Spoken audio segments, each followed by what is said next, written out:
नमस्कार, स्वागत है आप सभी का इनसाइडर लाइव में। मैं हूं आपके साथ कोमल। चलिए बात करते हैं आज की प्रमुख खबरों के बारे में। राहुल गांधी का पीएम मोदी पर हमला, कहा वे भारत को तोड़ रहे हैं। केरल के मलप्पुरम में राहुल गांधी ने पीएम मोदी पर हमला बोला है। राहुल गांधी ने कहा कि वे कहते हैं कि भारत एक क्षेत्र है, हम कहते हैं कि भारत लोग हैं, रिश्ते हैं।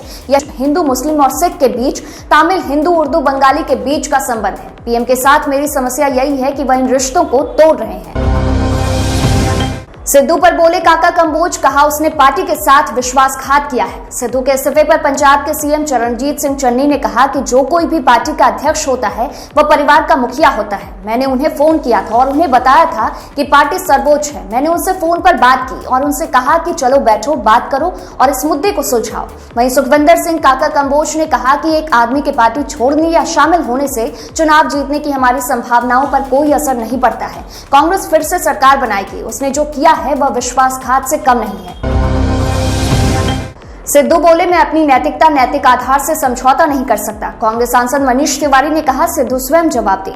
नवजोत सिंह सिद्धू ने प्रदेश अध्यक्ष पद से अपना इस्तीफा देने के बाद आज यानी बुधवार को कहा कि किसी के साथ उनकी कोई व्यक्तिगत प्रतिद्वंदिता नहीं है। मेरे राजनीतिक करियर के 17 साल एक उद्देश्य के लिए रहे हैं, बदलाव लाने के लिए, एक स्टैंड लेने के लिए रहा, लोगों के जीवन को बेहतर बनाने के लिए रहा। यही मेरा धर्म है। मैं अपनी नैतिकता, नैतिक आधार से समझौता नहीं कर सकता। मैं जो देख रहा हूँ वह पंजाब में मुद्दों और एजेंडों के साथ समझौता है। मैं आला कमान का भेष नहीं बदल सकता और ना ही उन्हें भेष बदलने दे सकता हूं। परमहंस आचार्य ने कहा 2 अक्टूबर तक भारत को हिंदू राष्ट्र घोषित करे केंद्र सरकार। अयोध्या से जगत गुरु परमहंस आचार्य महाराज ने सरकार से देश को एक हिंदू राष्ट्र घोषित करने की मांग की है। उन्होंने कहा कि सरकार से यह मेरी मांग है कि 2 अक्टूबर तक भारत को हिंदू राष्ट्र घोषित कर दिया जाए, नहीं तो मैं सरयू नदी में जल समाधि ले लूंगा।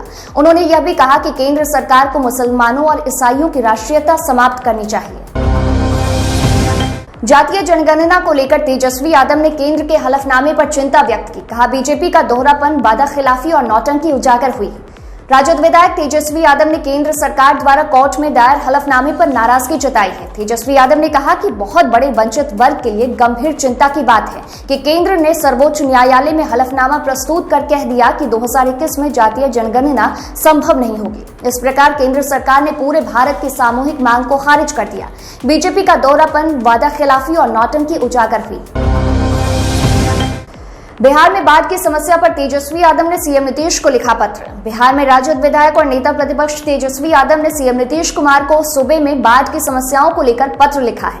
तेजस्वी यादव ने पत्र के जरिए सीएम नीतीश कुमार से बाढ़ की हालात को लेकर सीएम के नेतृत्व में प्रतिनिधिमंडल दल के साथ पीएम मोदी से मुलाकात करने की मांग की है। पंचायत चुनाव के दूसरे चरण के मतदान के लिए सुबह से ही बूथों पर लगी रही लंबी कतारें। बिहार पंचायत चुनाव का आज दूसरे चरण का मतदान हो रहा है।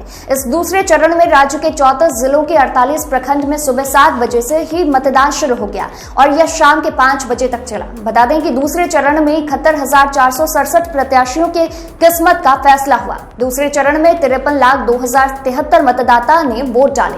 इनमें से 27,85,441 पुरुष मतदाता हैं, तो वहीं 25,16,390 महिला मतदाता शामिल हैं। इस चरण में 21,131 प्रत्याशियों के लिए मतदान कराया जा रहा है।